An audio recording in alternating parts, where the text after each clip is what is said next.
Welcome, everybody, to episode 25 of Disney with the Ducks. Tonight, we are going to be talking about one of the most important parts of a Disney World trip, the transportation around property.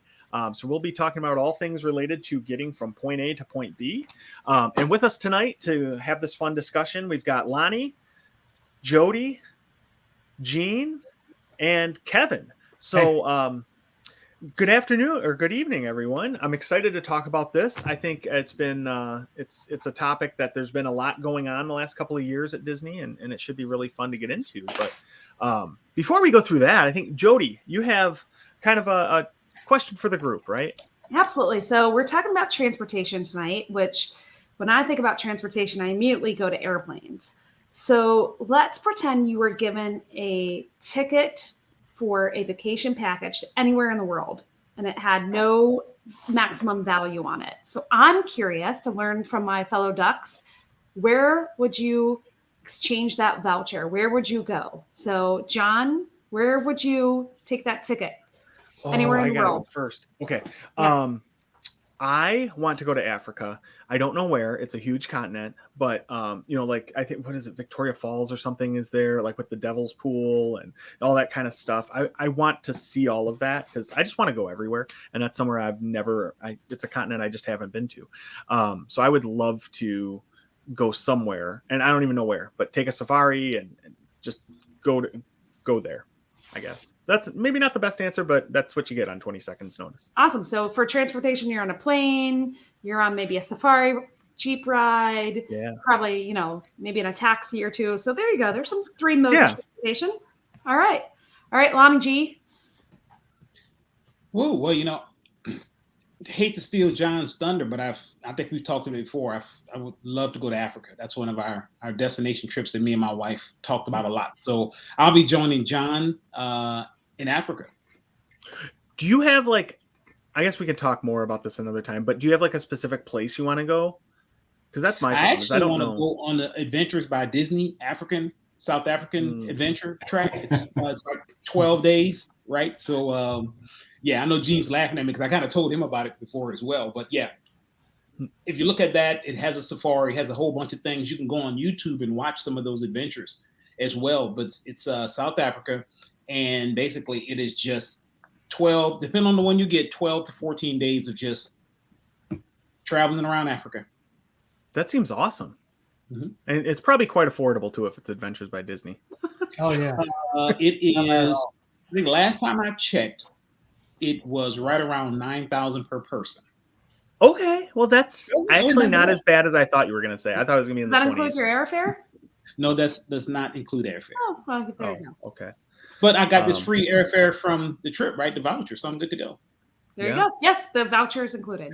I bet you would get a bus on that Adventure by Disney. Some sort of bus would be thrown in there too. Oh yeah. Yeah. All right, Kevin. What's up? Where do you want to go? So I would, if it's possible, I'd want to go into space. A rocket ship. Wait, that's nowhere in our transportation list. You got to throw something else. All right. So if I can't go into space, I want to go to Australia. I want to go there and explore. There's so many cool things to see down there, down under, and go hang out and, just kind of explore the beaches and explore the outback and, take a Jeep ride. Try to find some kangaroos, stuff like that. That'd be fun. All right, Kevin, I guess I should apologize. Now that there's Space 220 in Epcot, you can go to space when you're at Disney World. So maybe that's a mode of transportation. You take I haven't been there. So has anyone been to Space 220 yet? Yeah, I've been there. No. Gene, that's a restaurant in Epcot in this place called Walt Disney World. So just in case you didn't know.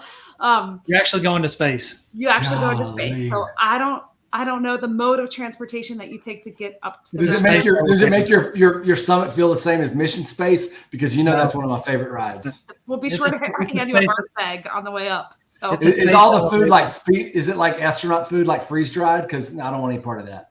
No, it's different. But you're on a space elevator that's tethered to Epcot into outer space, and you shoot off into the upper atmosphere, and yeah. That's not real. No, that's not real. Don't break And, it. and I had to try to break the rules, so that's why I You're killing the picked magic, Gene. You're killing the magic. Fair. All right, Magic Killer Gene. Where are you? Your transportation? Where are you taking? This is so difficult because I love to travel and there's so many places I haven't been. I got to think, bang for your buck, the place that I'd want to go with a free voucher. I don't want to go to just one specific place, but I would like to do like a tour of the South Pacific for I don't know. How long did you say we could go? I don't know. However long you'd let me go. That's how long I want to go. I want to end up in Fiji on one of those, like on couples retreat where you're on your own cabin over the water. That at some point, but I want to explore that with my wife. All of the South Pacific, and so boats and obviously planes to get there, but boats between islands and buses and Australia sounds great, Kevin, but there are too many things that can kill you there. And there's a lot of deadly things there. It's a whole lot continent. of deadly. Yeah. They really are a lot of things that kill you there. Yep.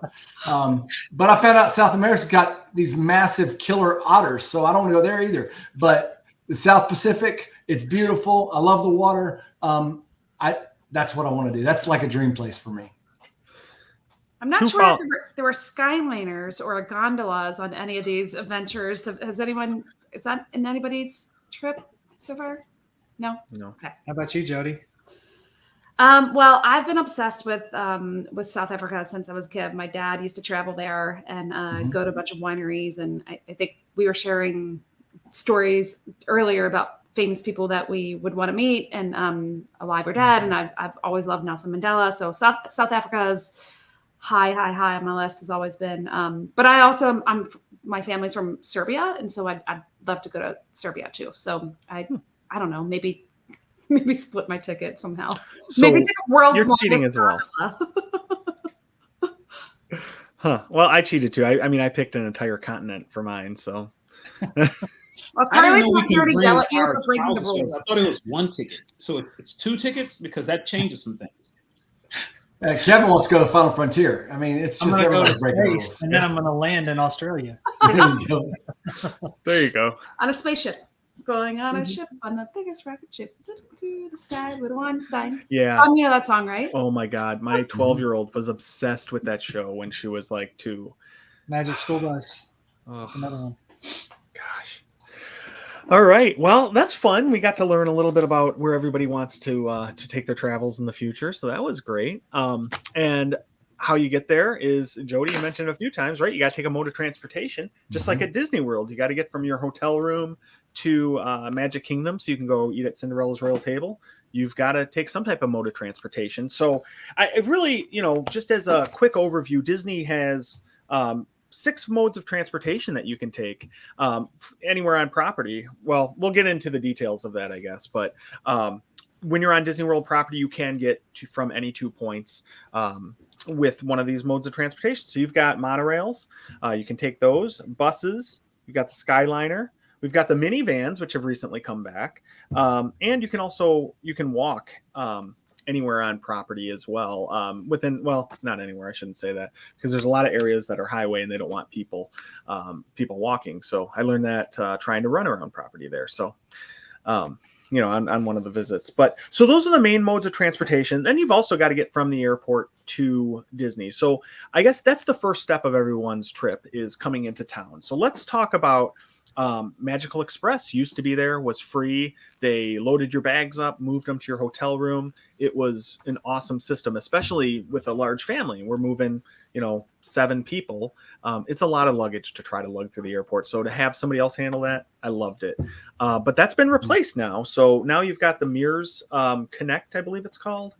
So have any of you guys experienced Mears Connect or have comments about Magical Express that you want to talk about? Kevin, you've been on Mears? I have. I did Mears for Dopey this year, and other than and I've also been on Magical Express.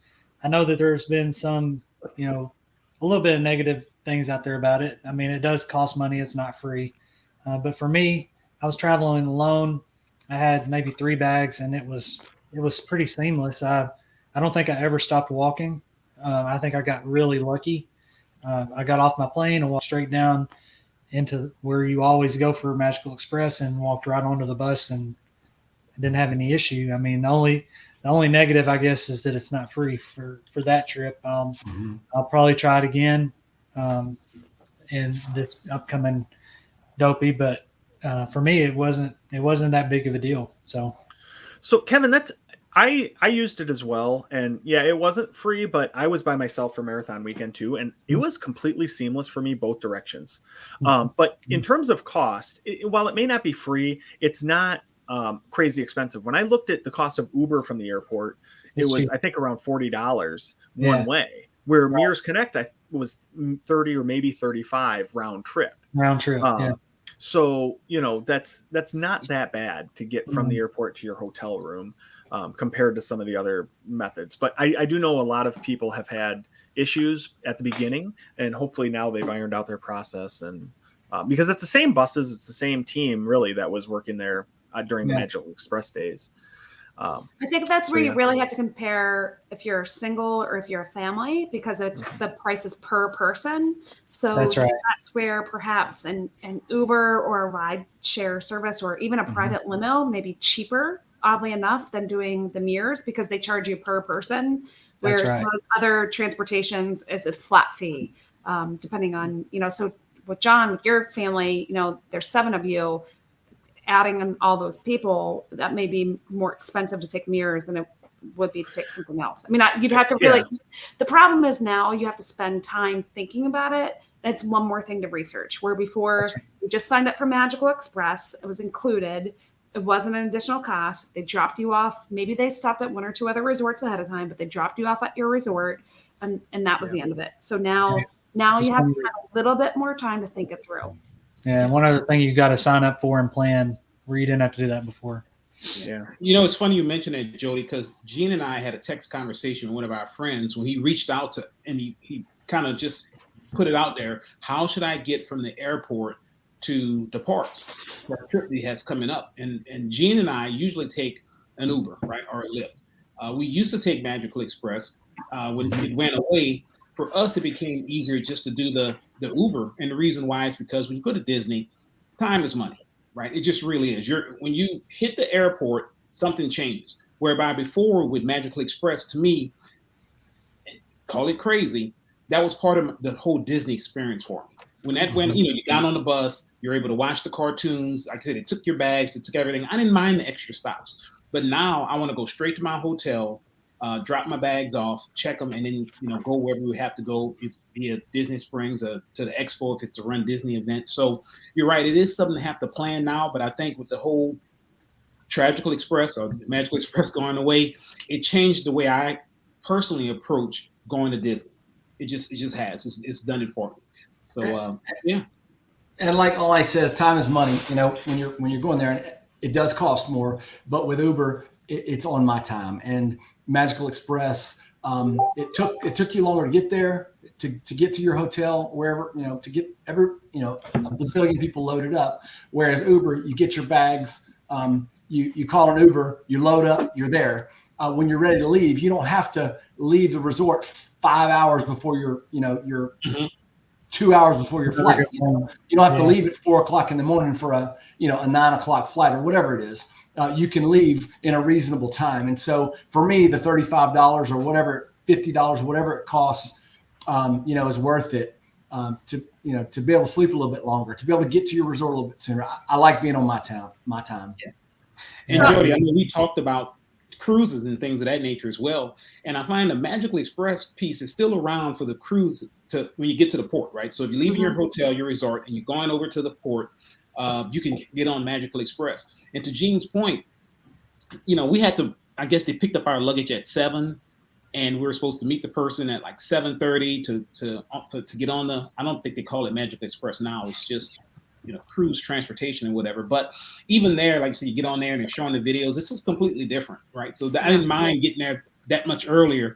As to Gene's point now, with Magical Express, 4 hours, 3 hours before you have to actually, get there for them to pick you up and bring you to the airport. Now I just, we'll just kind of mess around and we'll grab an Uber and we'll go an hour before it's time and and usually they'll cancel our flight and we'll be stuck at the airport. But that's So I think I mentioned, but we have an upcoming trip, and for the first time ever, we're renting a car. We've never done this before.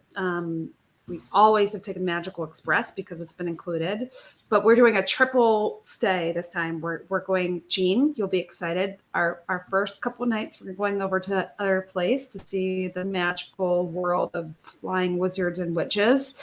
Then we rented some. Then we rented some DVC points, and we're going to stay at Beach Club for 2 nights. Oh, nice. So our parking is free there. But then we're doing 5 nights at French Quarter, and we would have to pay for parking. So what I've concocted this part is we're getting the car. We're going to have it for the first part of that other park. We're going to have it for the first 2 nights that are free in the DVC resort. But then when we go to our moderate resort, I'm taking it back and turning it into the Disney Transportation Center, which I've never done before because I've never rented a car before. But by doing that, I'm saving money on parking and I'm saving money on the rental car. And it was actually cheaper for us to have a private driver take us back to the airport on the last night. Of course, I had to spreadsheet it and figure it all out. But it's cheaper for us to take a private driver back to the airport on the last night than keep that car those 5 days and pay for the parking. So I'll let you all know how it goes. This is brand new experience for me, something I've never done before. That's smart. But you know, that's what I'm saying. You've got to spend a little bit of time ahead of time running the numbers and seeing what works for your family. Like Dopey weekend is going to be totally different because it's just Tim and I. It's not the kids. So, and we're just going one place, and we've got all that luggage of Tailwind and all the other stuff we had to bring with us. So, you know, you just got to check what makes sense and what's the biggest bang for your buck, and look at the various options. Yeah, and you bring up a good point about renting a car, right? Because now as we move from the airport and we're actually on property, once you have a rental car, that opens up another option for you, right? To be able to move around the resorts and get to the parks and everything else. And we've always been the type of family, I take my car to Disney and it sits there in the parking lot. If we drive down, I don't get in my car for that entire week, and because I want somebody else moving me around, right? I just don't want to deal with it. But what we discovered this last trip, when we went in February, we rented a minivan, like a Chrysler Pacifica, not the Traverse decked out mini. But we rented a minivan, and it was awesome having a car because I was able to run out to Target, and we drove to Animal Kingdom. And we still took resort transportation to the other parks, but Animal Kingdom, whenever we get on a bus for that, it feels like it's 4 hours. Yeah. So that's something that we've only done a couple of times, is driven ourselves to parks. But it sometimes it makes sense for getting from resort to resort too, right? Because you have dinners at different places, and that can be a pain in the butt using Disney transportation. Yeah, that's where having your own car is really beneficial, is if you have a resort to resort dining. But on the flip side of that, my husband and I enjoy adult beverages. And so we don't want to take our own car. And that's one of the beautiful things about being on Disney property and all their wonderful modes of transportation, is someone else is responsible. And I think that's the part of a Disney vacation that I appreciate so much, and why I love Disney Cruise Line so much, is I'm not responsible, right? Like I can go, I can relax. If I want to say yes to another glass of wine, I don't have to worry about I have to drive a half an hour home, or I have to do this, or, so that's one of the reasons why I love Disney transportation and love not having to worry about all those other things. Yeah, and Lyft and Uber are really good too if you want to go resort to resort. I did that a lot in 2020, where I hopped from one to the other. And even going to the parks, they'll drop you off at the rideshare spot at the parks if you want to do that. So, yeah, that's a good point too. And I've done that a couple of times on Marathon weekend when I was by myself. I won't take Ubers with my kids just because of car seats and stuff. And you never know, whatever. Yeah. You just don't know if they're going to have somebody available and everything else. So, or an Uber big enough. Yeah, and that's the problem, right? Is because for 8 people you need a van, like a full size creeper van almost type thing. No windows. He's got a mustache. See Gene show up with his mustache and that's so you want some free candy, big fella? Persecuted. But yeah, so Lonnie, how about you? Have you driven yourself at Disney before? I have. In fact, Gene and I, when we go down for runs, we would always just drive ourselves, right? It was just easy to just hop in. You're on your own time. Very good point. I think Jodie's doing a great thing, right? A great service of just bringing the car back. I think Gene and I we rented a car and we returned it to that center before, and it was very easy. They brought us back to where we wanted to go. We used to drive around a lot, actually. Made it easier. And another little tip is if you're paying for parking at the resort, that covers your parking at the parks as well. So you don't have to pay again to go in to the parks and park in the parking lot of the parks if you already paid for parking at your resort. Lonnie, I want you to say park one more time. Park at the park. If you're playing a game out there where you take a sip of a beverage every time someone says park, Yeah, please don't. Yeah, don't blame us. You need to call somebody for a ride home at this point. Exactly. So Gene or Kevin, have you guys had experiences driving yourself, or do you prefer driving yourself over relying on Disney? With the family, I prefer to drive. By myself, I prefer Uber, Lyft, and much easier to get around, much more mobile. But yeah, like you said, with car seats and stuff like that, I mean, it's just too hard. Yeah. Too hard to do without a vehicle. I mean, if we're flying down, we'll get a vehicle usually, or drive down from Tennessee. So, and Gene, you're in a different position though, because your kids are older, right? Teenagers and up. So I think a lot of our concerns you don't have to worry about as much with car seats and things like that anymore. Yeah, and so we have never driven to Disney World as a family. My wife doesn't enjoy that. Like we'll go, it takes us 8 to 10 hours to get to the beach, and we do that in 2 days. And for instance, several years ago for cheer, all the flights out of Shreveport one day were canceled, and I was actually in a meeting in Miami, and I was meeting my family in Orlando, and I didn't have any problems. My wife, though, they sat on the runway for a while, and then they had to deplane, and she was calling me the whole time saying, find me a flight. So I found her a flight out of New Orleans, and New Orleans is 5 hours away. And so she had to drive to New Orleans, and I rerouted my return so that I could go there and work and then drive her car home. And so we worked that out. But it was I had to buy another flight on Frontier where we usually fly American. But my point is that she doesn't really, and my kids neither, they don't really enjoy these long trips in the car. And I probably wouldn't either. And so we typically will fly. The times that I've gone to Disney and, with a car have been with Lonnie and I when we were heading down for races. And it's nice to have a car, but there is a trade-off because you're talking about paying to park. You're paying for a rental part of the time. I drove down there for work, or rather I flew and was working with somebody in Florida and had a rental car for a couple of days. And then we paid the difference, for a couple of more days, but you got to pay for the car. You got to pay for the parking as opposed to flying there, and just taking Disney transportation. I think it's a trade-off. You got to figure out what works best for you. I don't mind the Disney transportation. It's nice to be able to get where you want to and be on your time. But it is nice to not have to worry, like Jodie was saying, I don't drink, but still not having to worry about if I'm tired or whatever. There's not a lot of thinking, I just text Lonnie and say, hey, what's the best transportation to take from this park to this park or whatever, because I don't know. I can't remember all that stuff. Yeah, and there are a lot of different modes of transportation that are specific to certain areas of the resort. So one of those would be the monorail, which I think is kind of an iconic fixture for Disney, right? You see all the advertising has the monorail coming by. It still looks futuristic 50 years later.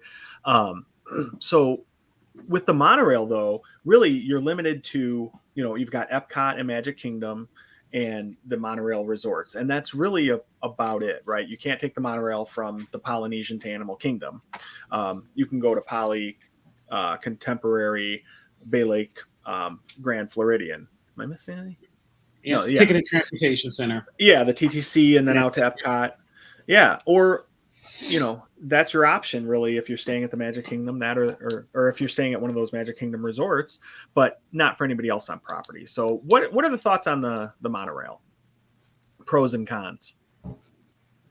If Lonnie tells me that we need to take the monorail to get to the restaurant that we're going to eat at or the park, I love the monorail. I have, like you said, it's iconic, it's fun, it's different. It's not the bus, which is nothing wrong with the bus, but it's just different. And I've got a great memory.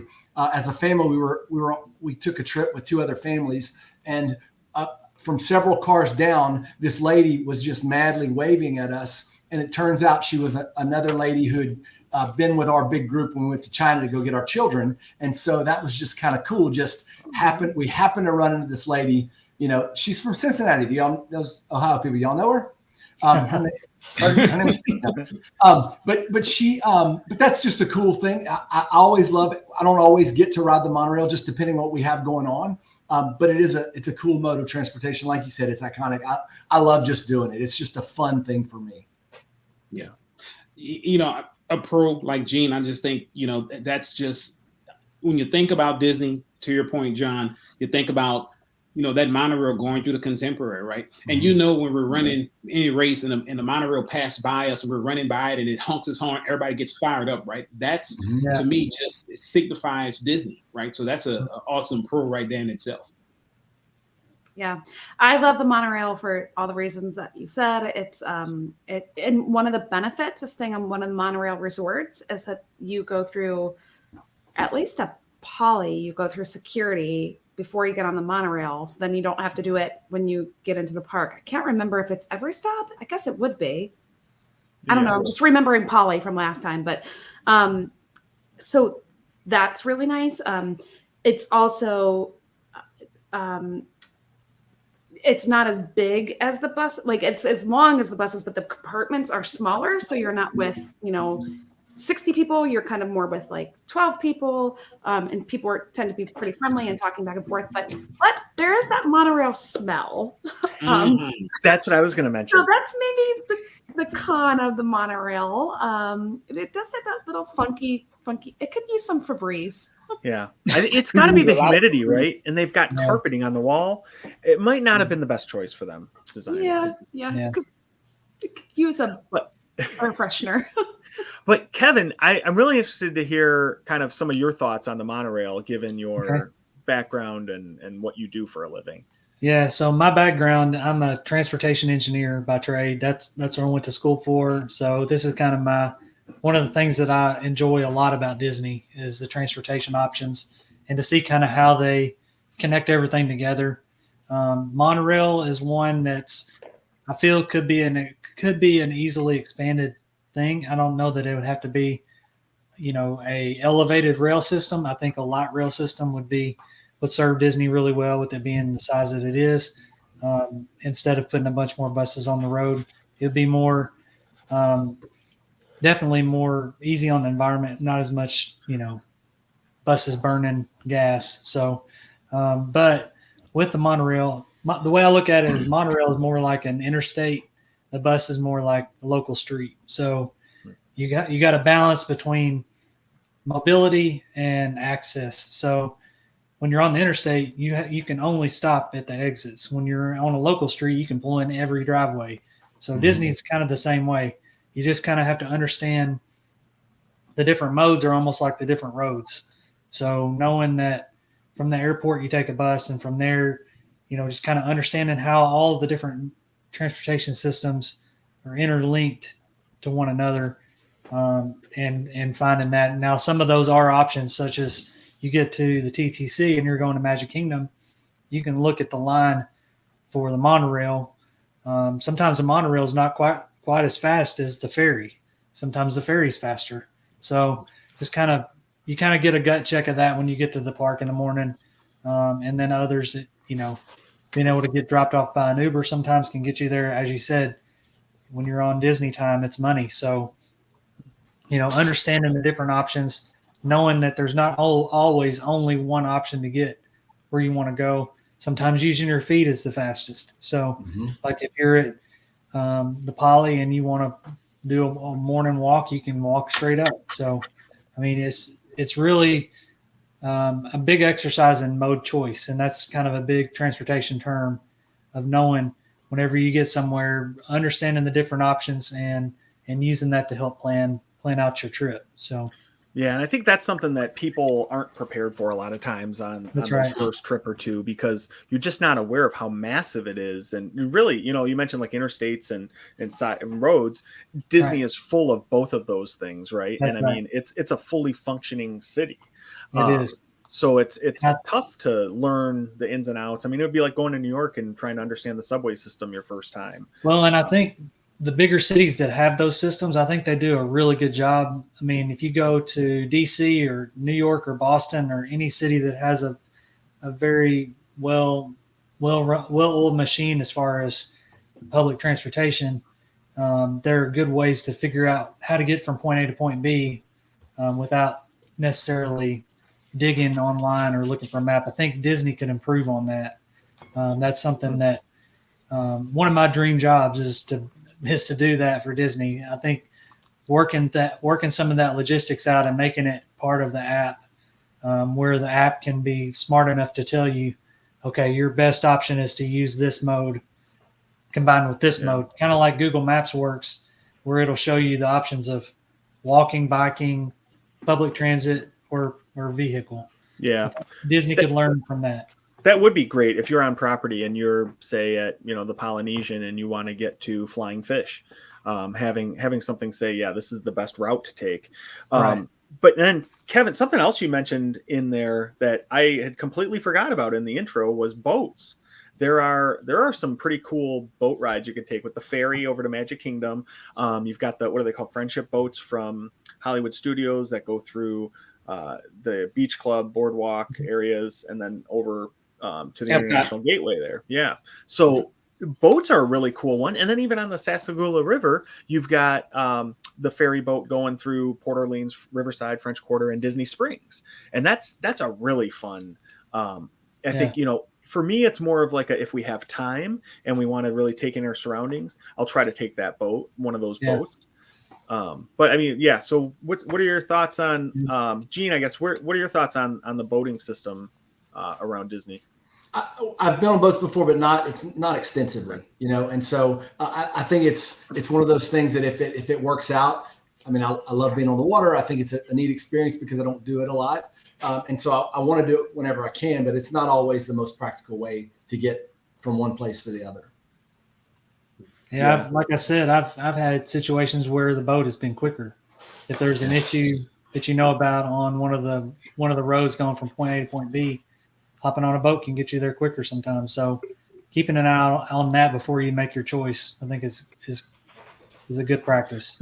Yeah, and that's a good point, because like even coming out of Hollywood Studios with the boats going back to, say, Beach Club, you can take a look at that and see if the boat just pulled away, you're much better off walking or skylinering it. But if the boat is there and loading up and getting ready to go, that could be a really cool, fun option where you get to see some things too. Right.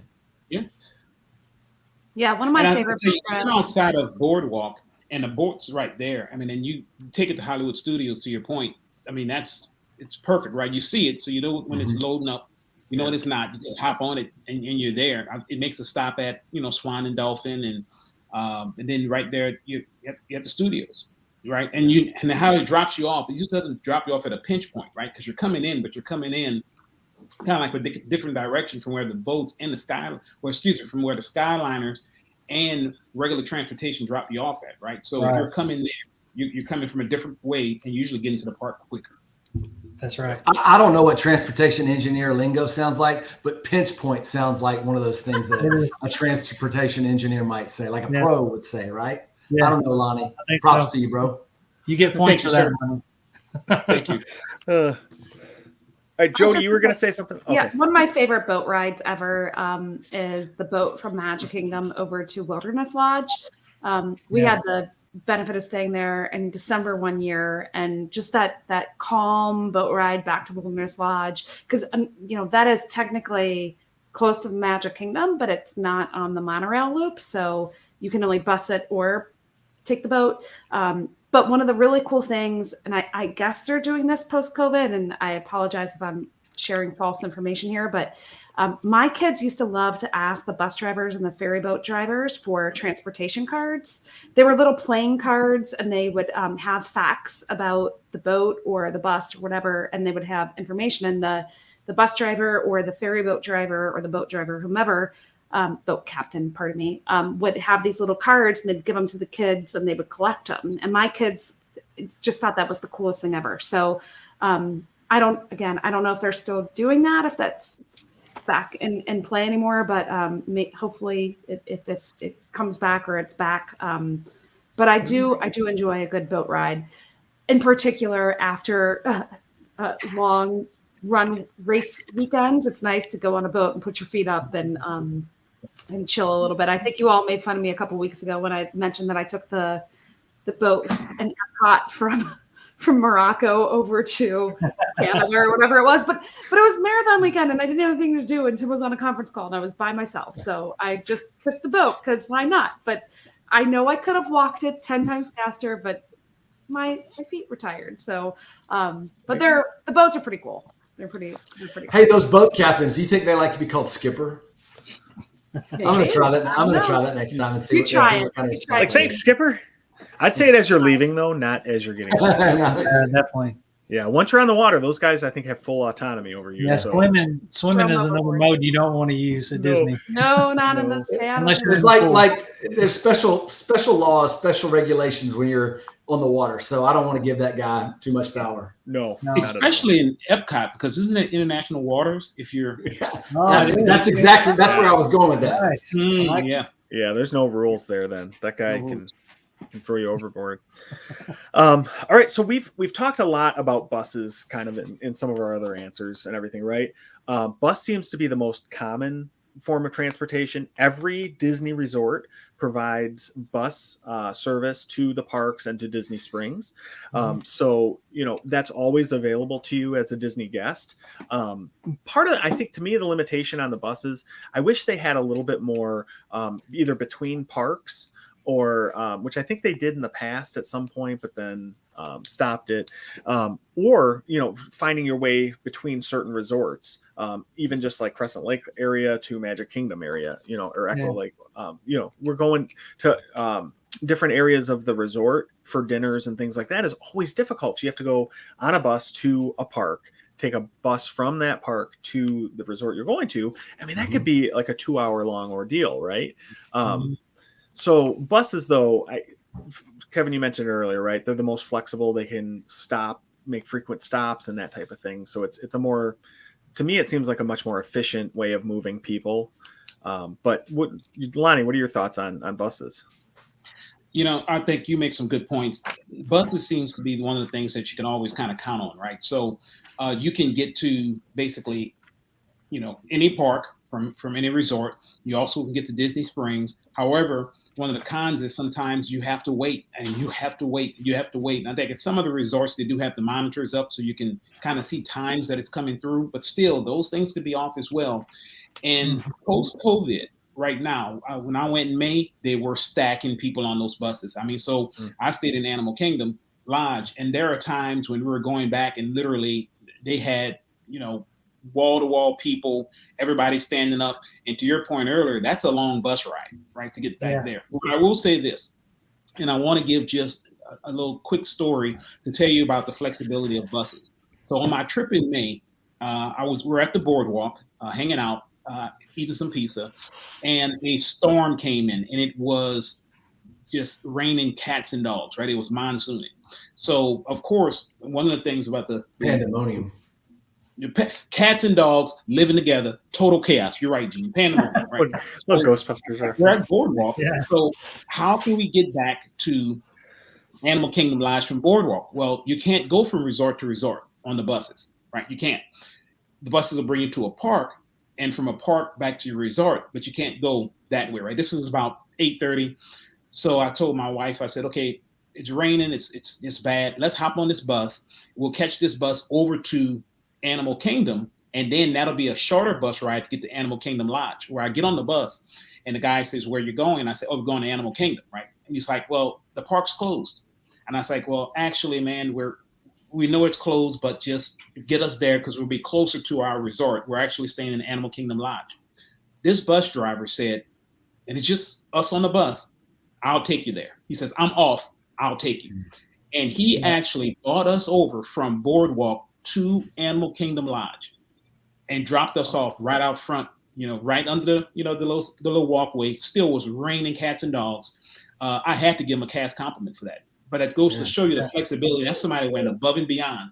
So these bus drivers do a great job, right? They're awesome. Yeah. We had that same experience happen to our family, Lonnie, where to be perfectly frank, I can't remember where we were going, but it was a resort to resort situation. We thought we'd go to whatever park and then transfer from there. And he said, well, that park's closed. And we're like, oh, we're just trying to get back to XYZ. And he said, well, I'll just take you. And he literally took us to our resort, which was phenomenal. Again, cast compliment 1,000 different ways, because that was awesome. But the buses are great. They're air conditioned. They have Wi-Fi. I'm trying to think of positives for buses, right? But you're going to get to know your other fellow humans. I mean, they're in particular at park close. You're going to smell your fellow humans up close and personal. So, but they're going to smell you too. So you got to keep that. They are, but I'm roses. Well, not you. I'm saying other people. Probably Tim. Yeah. Tim. Right. Yeah. Not like bacon though. So it's the buses do a great job. There's some resorts that are bus only. And for example, I love Coronado. I love the towers, but it's a bus only resort. So some of them, that's their only mode of transportation. Some people think that's a negative. I don't know. I mean, not necessarily. It just depends. So, but the air conditioning and the Wi-Fi are the two pros and pluses for the buses. For sure. And you mentioned, like, at the end of the day, you're really packed in there. A pro tip is one of the positive things of using a stroller is, my wife will wrangle the kids. Katie will take care of them. Then all I have to do is this giant double stroller folded up a million times, which is terrible when you're sweating and tired and whatever. But the benefit is when you get on the bus, I hold that thing in front of me and it's like a natural barrier between me and the other humans. Yeah. So you're saying I need to bring a stroller now for my 15-year-old so I can push it around, so I can just carry my barrier into the park. Yeah. And you use that for all kinds of things. It's a luggage cart.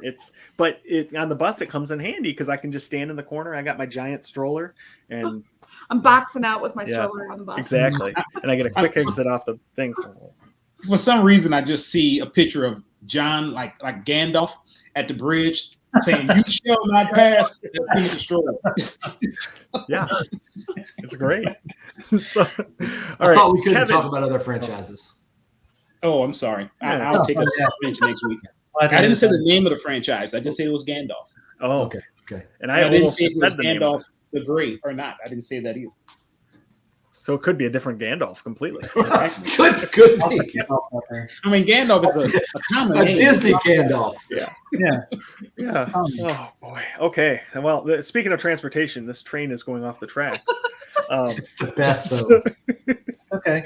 All right, Kevin. What are your thoughts on how Disney does buses and how well they're doing with that type of thing? So I think they do a pretty good job. I think a lot of the signals will have bus rapid transportation signals. So if you'll notice when you're on the bus and you're going to like Disney Springs, the bus will get over in the left lane. The left lane has their bus only lanes. So if they can get around any of the congestion, then they've got a full, wide open lane that they can drive in. They've got their own signal head that will control them, and they get bus priority within the traffic signal. So they can get the buses there quicker, things like that. The negative, I guess, is in some of the resorts you have to think about where there are multiple stops. I mean, anytime you pick a transportation option that's super flexible, depending on where your destination is, you have to live with all the stops and the time that it takes to do that. So kind of think about that as well, and kind of study the bus maps real close and kind of understand. There's a lot of good options out online that kind of talk through how the buses go, the direction they go, things like that. So you can put in requests if you're in a deluxe resort to be either on the first stop when you're dropped off, or the last stop, meaning that you get on first or you get on last, kind of that kind of thing, if you don't want to wait with all the stops as the bus comes in. So And that's a good point too, because even if you're staying at like Polynesian, it's going to stop at Grand Floridian before it goes to Magic Kingdom. Right. So it's interesting when you look at how buses are shared, you know, and then a value resort may have its own buses or several buses where some of the deluxes may share, like Beach Club and Yacht Club, because of. And I will say, Jodie mentioned, you know, a bus only resort being Coronado Springs. I don't know if you know, but Coronado, the bus for Coronado is only for Coronado, so that the bus never shares with any other resort. So whenever you take a bus from Coronado to and from, no other buses share, no other resorts share that bus. Because the resort's so big and you got to go all the way around. So you really have to pay attention to what order the bus stops are at that resort. And sometimes looking at that bus map of the Disney bubble is really confusing. There's a lot going on that map. So I would say, if anybody in our group, you know, wants any suggestions or help or anything like that, reach out to our Facebook group and kind of ask, and we'll be happy to kind of help guide you through that process. Because if you're not used to using public transportation, so a lot of people, at least in my area, drive their own car for everything. There's not a lot of public transportation. It's helpful to kind of get a feel for that, kind of know what you're getting into before you get there. Yeah, really enjoy it. Take advantage of it. And I will say this, Kevin, because you kind of breeze by it, but I think it's a con. When you look at resorts like Caribbean Beach, when they have a ton of stops in there, and this is important for like marathon weekend and some runs as well. Yeah. There are a lot of stops.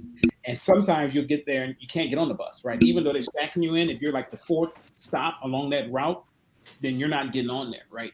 So, and also the buses, you cannot catch a bus from Disney Springs to any of the parks. You have to go to a resort. I didn't know that. Yeah. And I think the reason why people would park at Disney Springs for free, hop on the bus and go over to the park. So you have to go to actually a resort, and that just adds a whole nother layer of complexity, to Kevin's point, if you do that. So if you're in Caribbean Beach, someplace like that, and you're in the Aruba section, it's easier to get on the Skyliner. Look at that transition for you, John. Yeah.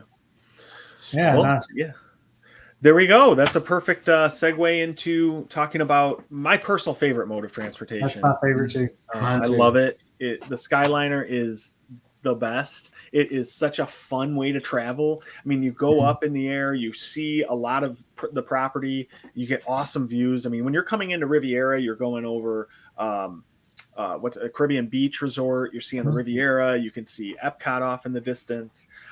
It's just so fun. You're not jammed in with a bunch of people. And when you have a family my size, it's just our family, right? Because you can't really fit any more people on there. It looks, from a distance, it looks like it's so slow, but it's really not. I mean, it's as the crow flies. I mean, that's really what you're doing. Yeah. And the other thing with that too is, you know, you look at it and it looks slow, but you also think, man, that's got to be hot because there's no air conditioners in those things. But you open those little vents in the top and you're moving along. Even when it gets stuck, it gets a pretty good breeze through there. It does. So, yeah. But I think the limitation with the Skyliner, though, is it only goes to specific places, right? So right now, you know, you can take it to Hollywood Studios and to Epcot. You can take it to the Riviera, Caribbean Beach, Pop Century, or Art of Animation. I don't know which side it's on. It's kind of in the middle there, right? And if you're going to like the Crescent Lake resorts, you can get off at the International Gateway and walk over. That's a great mode of transportation, but you're pretty limited, right, with those stops. But I mean, any other pros or cons about the Skyliner that you guys want to bring up, Jodie? There's a couple of them. First of all, it's a continuous. What I didn't know, it's a continuous loop. So if they are loading, you know, anyone who may need some special time on one of you're stopped. So I know Lonnie and Jean, we were meeting Kevin and Carly and Jeff for breakfast one morning during marathon weekend. We were all stuck up there for quite a while, and we were late for breakfast. And there was nothing we could do about it. We were up in the air, just stuck, waiting. And that's where, you know, Lonnie's favorite thing about pack your patience. I mean, there's absolutely nothing you can do. It's not like you're on a bus and you can see a wreck. You're like, oh, well, there's a wreck. Now I know why we're stopped. You're just stopped. The other thing about the Skyliner,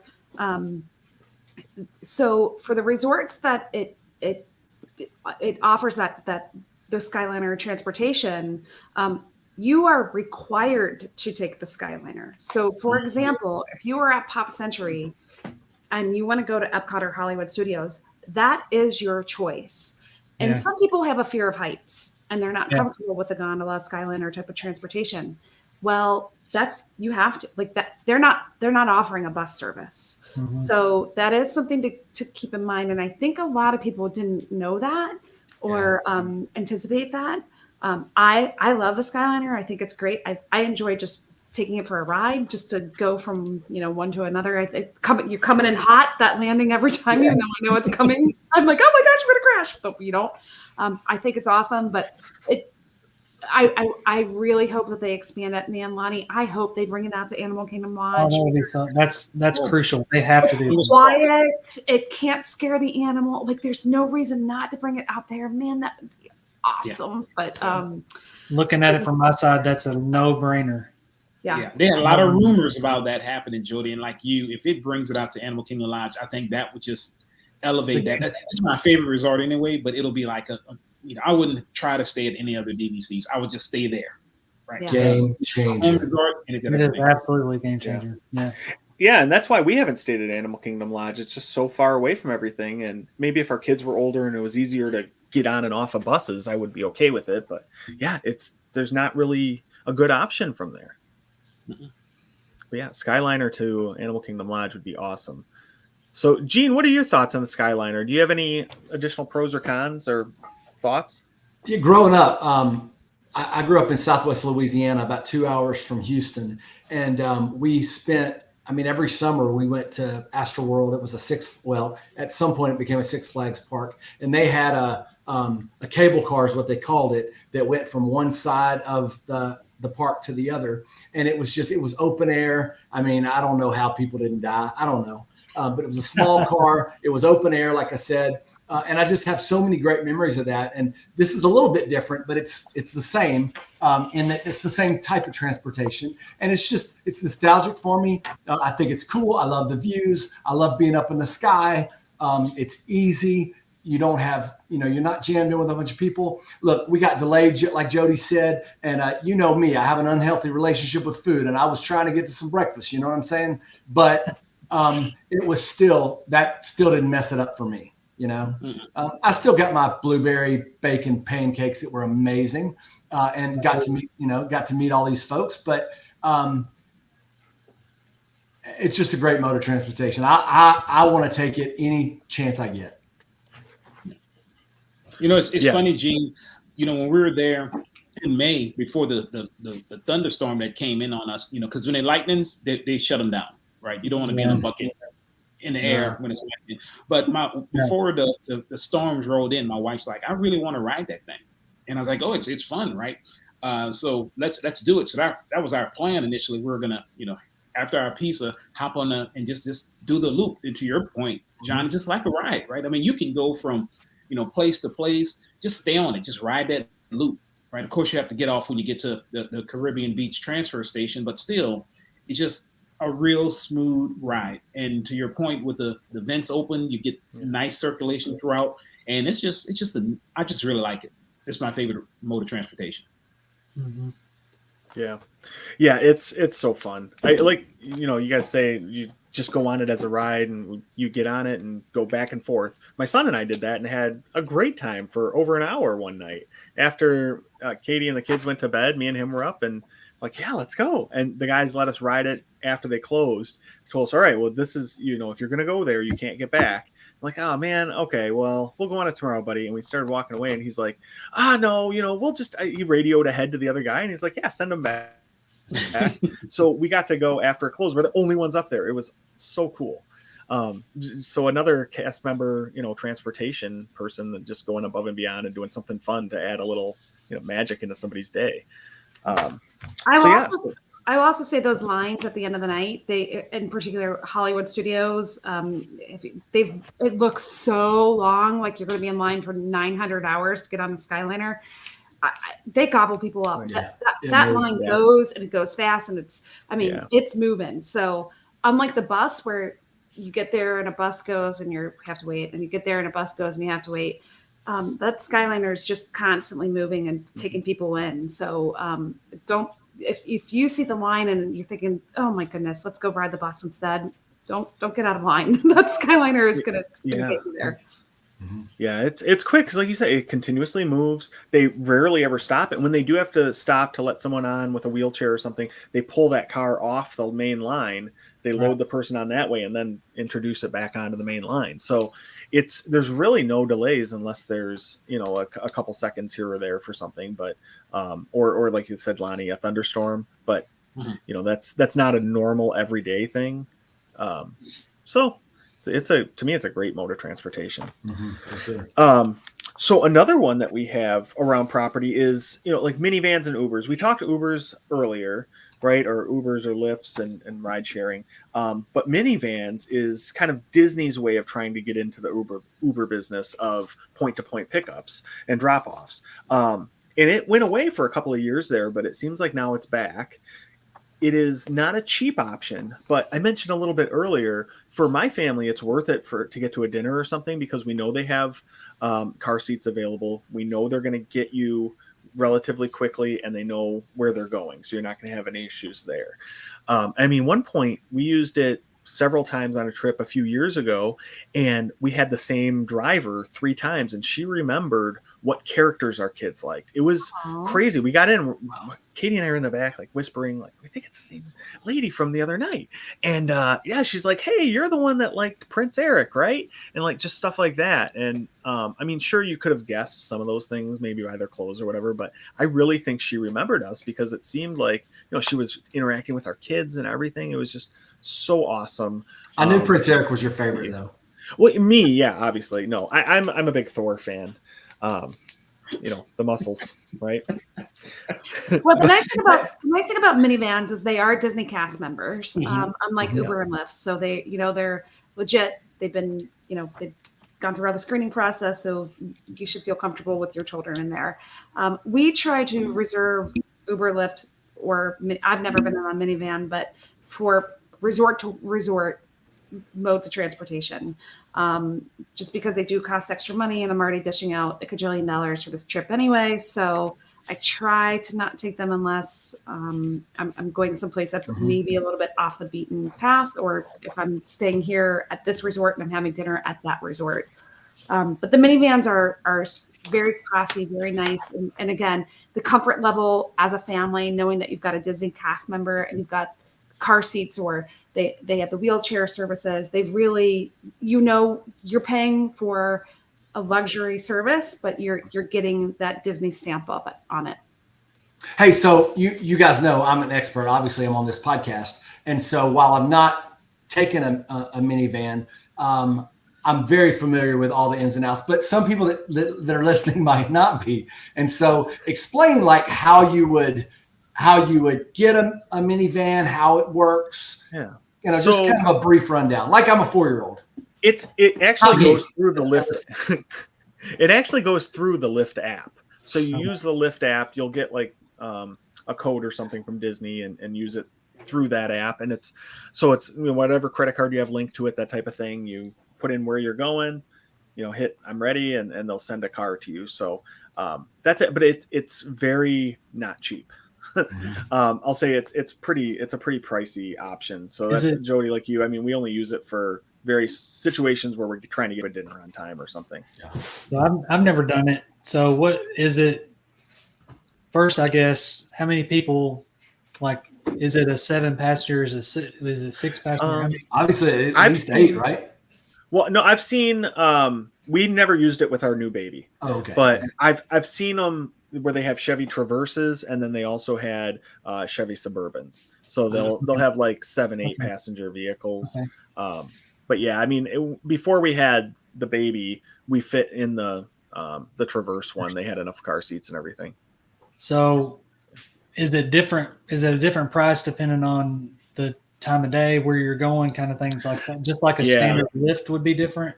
And I want to say at one point it was a fixed cost, but then they changed that.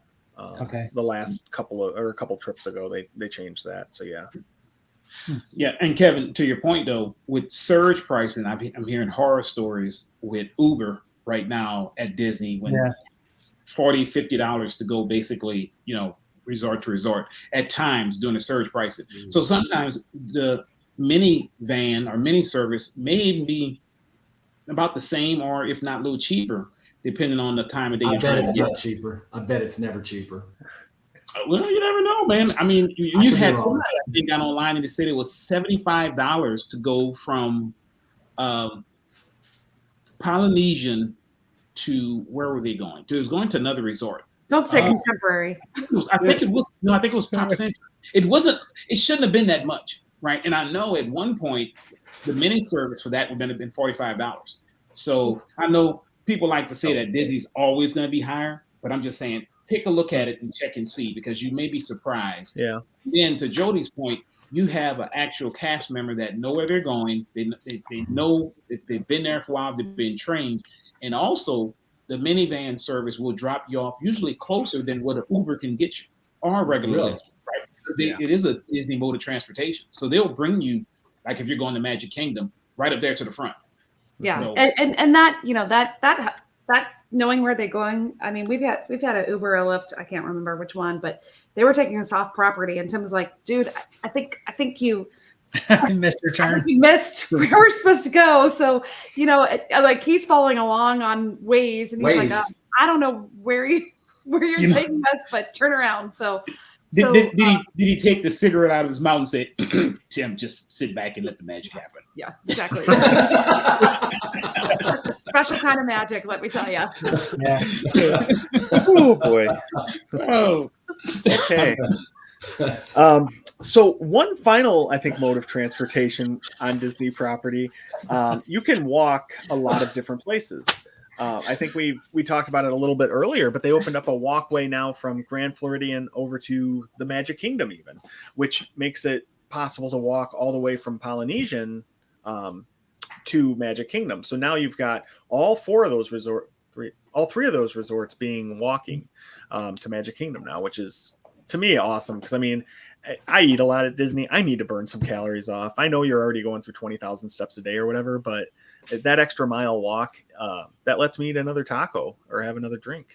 The beautiful thing about walking is you're in control. So if you're, let's say you're at Beach Club, Yacht Club, Swan and Dolphin, one of those, or Boardwalk, and you want to get over to Epcot or Hollywood Studios. If you want to wake up and leave at 5 a.m, go for it. Get on, put your shoes on and go walk over there. Now, once you get to the park, you're not going to be let in, but you can start walking over there at that hour. And because of relying on buses or Skyliner or Monorail or whatever else, you're not in control. This is the only mode of transportation that, well, I guess with littles, sometimes you're not in control. Somebody has a meltdown or they have to go to the bathroom or they're hungry or whatever it is. Maybe you're not always in control, but for the most part, you decide when you want to leave. You have a guesstimated time of how long it's going to take you to walk there, 15 minutes, 20 minutes, whatever. So you know approximately how long it's going to take you. That's what I love about walking. I wish other resorts offer that. I wish more paths would open up because we're all runners, we're all people who like to be active. And I'm like you, John, I'm eating way too much stuff when I'm down there. I need that extra couple of steps. Like my feet may not like it, but my waistline does. So I need those extra steps. Yeah. And with Disney, I mean, you would think they would want people walking a little bit more, especially like from the Polynesian to Magic Kingdom, because you go through the Grand Floridian. There's opportunities for people to buy merchandise and see the whole resort and be like, wow, now I want to stay here. So we have to come back, that type of thing. Where on a bus, you're not really seeing any of that. Mm-hmm. So it's a good option for people for a lot of reasons. But I mean, just seeing more of the overall Disney resort is a huge thing. Yeah, and Jodie said it. I mean, if you looked at the video that Jeff posted after 4th of July when he was in Epcot watching the fireworks, and he was walking out, and you saw the lines to get the public transportation, and he got to that little split, and it just opened up, and he just walked to the boardwalk. Now, I sent him a message and said, man, staying at the boardwalk was just a win for you just to do that, right? Because he was just right there. And to Jodie's point, he just walked right there, right? He didn't have to worry about the transportation, the bus, or even a Skyliner was kind of backed up then, even though it gobbles people up quick. When you have a big event like 4th of July, there was a lot of people. They were almost to the beach club waiting for the Skyliner. And Lonnie, with that, I mean, we stayed at Beach Club in February after the Harmonious show. I was back at my room in 10 minutes. I mean, it's a 5-minute walk from the DVC Beach Club, Beach Club at DVC, right? You're all the way on that edge next to Yacht Club. So you're the closest resort to the park already. And then you have really nothing holding you back. I mean, like you said, it's you're out the International Gateway, you're at your hotel. Okay, so how come it's only a 5-minute walk on the way home, but during marathon weekend and that last mile of the race, it feels like it's 900 hours? That's Disney. Mile 26. We're never going to get there. Every step is a million steps at that point. But yeah, no, I mean, that's a great way to get in and out of Epcot. There is no traffic there really to hold you up. It's pretty cool. And I mean, even like if you're staying on all the way on the end of Beach Club, there's one little path there and you're at your room. Or Boardwalk is obviously not far either. And even if you wanted to go from like Epcot to Hollywood Studios, that's not a bad walk. I mean, it's probably a mile, maybe a little bit more. Something like that. Yeah. Yeah, we walked in the monorail loop. When the kids were little, we took them to Mickey's Not So Scary Halloween party, and they were little and they were exhausted because those parties are late. And I just remember my little guy just melting down. He had had enough and just trying to make that walk back to the Contemporary. And what is it with kids when they're melting down and they're tired that they now weigh 9 million pounds? He's probably 30 pounds at the time, and all of a sudden he weighs 800 million pounds and he's stiff as a board, and you're trying to carry them, and all the other parents looking at you like, what are you doing to your child? Are you punching them? Are you beating them? But on most days the walks are lovely, and it's a great time to get back, and you beat the crowds, which is that's just huge. That's awesome. Yeah. That's awesome. Yeah. So, all right. So that's really all the modes of transportation. I think we captured them all. Overall, though, Kevin, I did want to get kind of your, I guess, overall thoughts on how Disney does with transportation. And if there's anything else, from the different modes that you wanted to mention based on your expertise. I think they, in general, I think they do a pretty good job. I think they take notes from some of the bigger cities, going with, like I said, with bus rapid transit and having some of the bus priority signals, things like that. They're embracing some of that technology. Like I said, I think if they could take some notes from Google Maps and some of those apps and being able to get from point A to point B and being able to plan your trip a little more, I think that'd be helpful. For the most part, every system they have is pretty reliable compared to the industry. They have very competent people operating those, and I think they do a pretty good job. It's pretty amazing how it really works as a city. And I mean, once you're in the bubble, it is a city. I mean, they have their own fire department, their own police. They've got everything kind of functions as one big network of systems. It's just understanding the system before you go. So take some extra time, look into it, study on it. It'll save you a lot of time. And like you said, Disney time is money. So.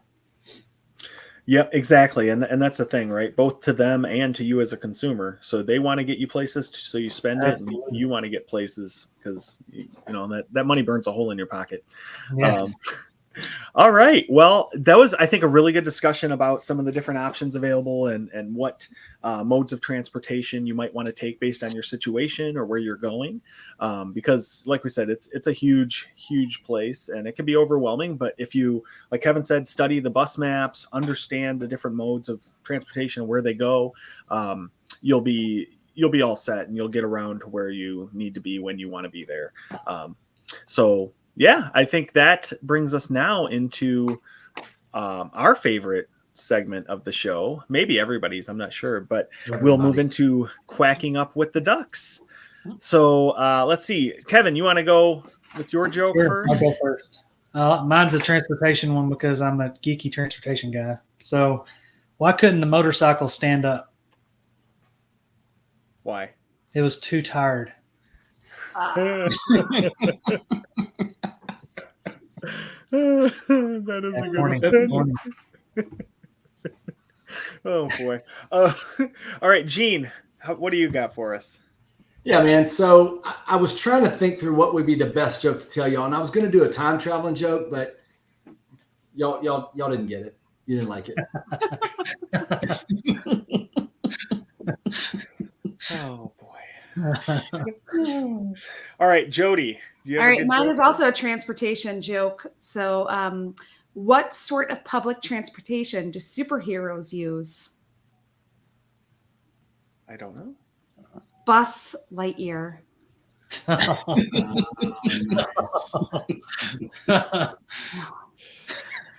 Oh boy. All right. I know, sorry. It's transportation and Disney. I know. I get double maybe there. All right, Lonnie, what do you got for us? Well, the other day, Disney released a lot of the things that they're going to be doing for the holidays, right?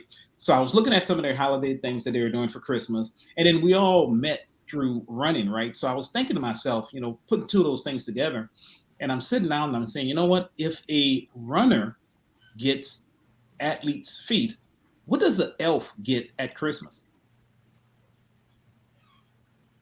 Mistletoe.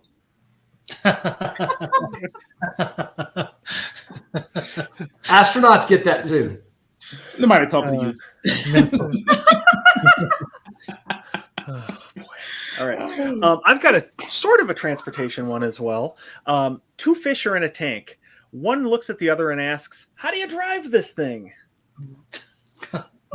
Like a military tank, like an Abrams. I got it. I used to work for a defense company, so that killed there.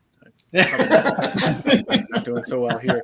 And to say it killed there, that's probably an overstatement. Because one time, That's what they do. Yeah, well, one of the leaders I said that to told me he knows I'm not going anywhere because I can't quit my day job to go be a comedian. So, yeah, well, it was a good one. All right, so hopefully But now you got everybody this. Right, and now the Now you people's have laughing. this. Now I'm in on a his podcast face. with you folks. Giving jokes out once a week.